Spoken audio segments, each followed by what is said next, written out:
believe it or not, this is nuts, Scotland are top of the group. And that group, as you quite rightly said, includes Brazil. And that, in case you didn't hear it on talkSPORT, it sounded a little bit like this. Gannon Doak, couple of step overs. Low ball in Adams, what a save! Out to McGinn! Deflected in! It's Super John McGinn! It's Scotland's first goal at a World Cup for 28 years! Yeah, I mean, that was it wasn't the best performance from Scotland, but it doesn't really matter. In fact, it doesn't matter at all, actually. But an important win, really important. They got 3 points. You know right? what? Haiti were better than what I thought they'd be. They got Bellegarde from Wolverhampton Wanderers. Yeah. Got Isidore from Sunderland. Obviously, the rest of the players don't play at the highest level, but they were better than what maybe people thought they would be. They're like a lot better than Curacao, a lot better than South Africa. Scotland did their job. They weren't great. John McGinn scores. That's 1 goal in a World Cup for a pub player. And the guy called him a pub player. No goals in the World Cup. Just throw that shit out there. Yeah. But Scotland, I just... What? Because third place only goes through 8 out of the 12 groups. Well, would you like a little stat? Go on him. According to Football Meets Data, or Data, do you put an R in it? Data. You don't? Data. Data. That's the way, Data. yeah. If Scotland lose both to Morocco and Brazil, a goal difference of -1, so if they lose 1-0 to both, offers an 87.5% chance of progression. That's the thing. I think they do lose both. But could they have, went and got 2 or 3? Because we said that before the game. Scotland might need to get 2 or 3 against Haiti. Yeah. Because of the goal difference. Because Brazil are going to get better as the tournament goes on. Are they? Morocco are a very good. I saw the Brazil game, and I think they'll make changes, mate. I think you got Ryan, you got Hendrick available. Yeah. If they make a few changes, I could see them improving. But Morocco are the team that scares me, mate, if you're Scotland. I agree with that. Changed their tactics. They played 4-4-2. Yeah. Shankland and Che Adams, so they go back to maybe a 5 at the back and try and keep the score down. But must-win game. Could have even equalised at the end. Had a header, Haiti, that went wide. But Scotland probably would be a bit frustrated that they didn't get 2 or 3. Are they through Scotland in your head? I don't think so. You don't think they're going to go through? No, I don't think so. That's what I'm saying. Do you think they'll go through? I'm not sure. I'm 50-50. Okay. Because it's only 8 out of 12 teams. And I look at the goal difference. I think it's still up in the air for Scotland. It's a moment 36 years in the making as John McGinn's priceless strike fired Scotland to victory against Haiti. The Scots return to Boston on Friday, June the 19th, against Morocco to do it all over again. And now a point in the next 2 group games will likely guarantee progress. From all this, and I'm delighted to say we're joined by talkSPORT's Scotland reporter. I would imagine he's got a hangover. David Tanner joins us. Morning, David. Morning, David. Lads, I've always got a hangover. Don't worry about that. And I wasn't even drinking. Can I just go off at a slight tangent for a moment? Of course. The Scotland supporters have waited 28 years to play at a World Cup, and for FIFA to schedule the game at 2 o'clock in the morning was an absolute scandal. And all the politicians have been out there freeloading, getting first pick of the best tickets. Not one of them has done anything about it. And when I emerged from the big fan zone that I was hosting, with big Braveheart Colin Hendry at 4 in the morning. It was broad daylight, and some people have got the day off today. The government have given public service workers the day off. The rest of us are working. But really, the FIFA let Scotland down with the outrageous kick-off time.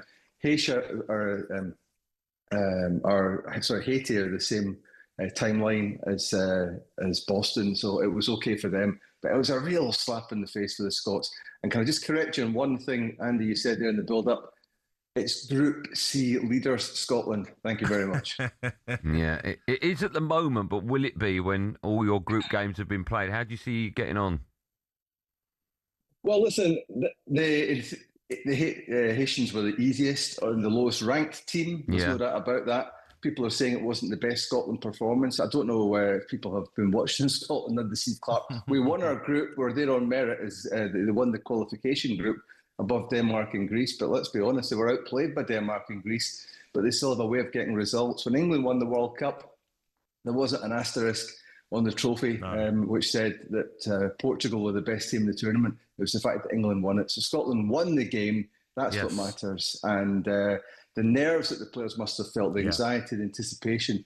must have been massive, but they managed to overcome that and get the win. So good on them. David, I stayed up to watch the game. I agree with you, Scotland weren't at their best. It was a must-win, and I think the longer the game went on, maybe the players, the manager thought, okay, maybe if we go and try and get 2 and 3, Haiti can easily equalise. They had a chance, didn't they, that header where Ryan Christie's got to get out to the ball quicker. He was the player that I was disappointed with, Ryan Christie, when he come on. He looked like, I don't know if he was sulking that he didn't start, but he wasn't getting about anyone. He wasn't pressing. He wasn't stopping the crosses. I think the manager would have had a word with him after the game. Well, the one about Steve Clarke is he gets the best out of the players that he's got, which is all we ask for from the managers. I think Christie's performance coming into a game like that, maybe everybody needed a few minutes to get up to speed. He didn't have enough time for that. I do expect him to start against Morocco, the African champions, on Thursday in the same venue. And I think it's Steve did go for it. He got the formation right with the 4-4-2. We didn't get any more goals, and that might be costly, yes, but we got the win. That's the thing that matters. Do you think Christie will start the game on Thursday? It's difficult, isn't it? Because you said 4-4-2 there was the right formation, but you're playing Morocco. You've got to change that formation, haven't you? Because they're so good. Does he go back to a three centre halves, so 5 at the back, and mix it up that way? But I just look at 8 teams out of the 12 groups go through, don't they, in third place. Will Scotland come to regret the fact that they didn't score 2 or 3 goals? Because Morocco and Brazil are going to be a lot tougher oppositions. Yeah, and I think Morocco were the better team against Brazil, yeah. which will have come as no surprise to anybody who watched them at the African Cup of Nations. Listen, we'll have to wait and see about that. Scotland, over the years, have been eliminated in goal difference on snookers, the drawing of lots. Famously in 1974, they were the only team in the tournament not to lose a game in the whole tournament and still contrive to get eliminated in the group stages. So, listen, we have serious record when it comes to being eliminated in these tournaments. But listen, as it stands, to be positive, 3 points might be enough. Yep. David, thanks so much. Never know. Thanks for coming on and talking about Group C leaders Scotland. Is that okay? That'll do nice. So let's hope you're still saying that next week. You never know. Dave, have a lovely day. Thanks for coming on, pal. Right, let's speak to Ollie. Morning, Ollie. Morning, Oliver. Morning. Nice to have 3 points on the board already at the World Cup. Wow. If someone would have said that to you before the World Cup, what would you have said? I would have snatched the hand off. Thank you very much. I'm bagging it now. Let me ask you this. The performance wasn't great, and they could have nicked an equaliser at the end. Obviously, the argument to that is who cares? It doesn't matter. But does it matter? No, I do. I think it does matter. I think there was obviously a huge amount of pressure and nerves given.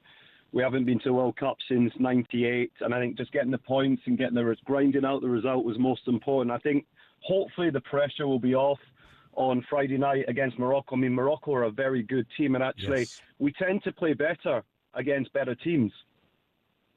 Yeah. No, I think you're right, Ollie. I think after winning that first game, though, now as a Scotland fan, you're thinking we have to qualify. If we can get through second, great. It'd be tough. But as that third place, 8 out of 12 go through, that's what Scotland have to do now, don't they? It'd be so disappointing for the party to be over after the Brazil game. You're right. It's the hope and the expectation that kills you as a Scottish fan. Okay, Ollie, thanks for that. Let's go to Scott, who obviously is a Scotland fan. Hi, Scotty. Morning to you. Good morning, Scott. Morning, Andy. Morning, Gabby. How you doing? All well, mate. You got a day off today? No, mate. I've just pulled into work, unfortunately. Okay. How's your head? It's all right, mate. I've had a day off to recover from it, but I'm buzzing. I'm still buzzing. I think it's fantastic for Scotland to be there. I think I'm a pragmatic fan. The game was pretty rubbish, and as you keep on mentioning, Andy, they were 82nd in the world, so we know who we've beaten. But I think it's great for Scotland, and we've waited a long time for this. Why do you keep saying that, Andy? My producer writes it down for me. No, he doesn't. That's how it works in TV and radio. You've got script sometimes to go into audio. I'm sorry about him, Scott. I'm going to be more positive, mate. Watching the game, listening to the national anthem, it's gone viral. The passion from the Scottish fans is amazing, isn't it? It's unbelievable the noise that we make. Yeah. We're just there to enjoy it. Yeah, we're absolutely buzzing, and I'm from Aberdeen as well, from a small town these days, and just to see the streets just absolutely packed at 5 a.m. was just fantastic. How far can you go in the World Cup, do you think, realistically? Realistically, I think watching Morocco-Brazil, I think Morocco are the dark horse here. I agree. honestly think if we're going to get another point, I think it comes from Brazil, and I know people are going to laugh at that. No, you're right. I think Morocco were Can I ask, fast for us. do you think Morocco are the dark horse, or do you think that Brazil are just poor? A bit of both. I Yeah. think Brazil are filled with unbelievable talent as usual, but I think in the England team that I grew up with in the mid-2000s, they were just filled with people like Gerrard, Lampard, etc., and they just don't know what to do with them as a unit. I think there's a lot of pressure on Brazil as well back home. There's so much pressure on them to like win the World Cup. Yeah. As there always is, right? Always for Brazil. I mean, when was the last time I won it? 02, wasn't it? I think it was, yeah. Was it 02? Long time, was it yeah. 02, yeah. And the pressure that they get back home. I said it before last week, watching that documentary from '94. The pressure, mate, on the players because they were poor in the World Cup in 1990. So they would have had that, and they looked like a nervous performance. A few changes, I'm sure they'll be better. The problem is they look like the old Brazil because obviously the kit. Yeah. And then they don't perform anywhere near. I know it's harsh, but Thiago, he's done well last season, but watching him, mate, it was a tough watch at times. I agree, yeah.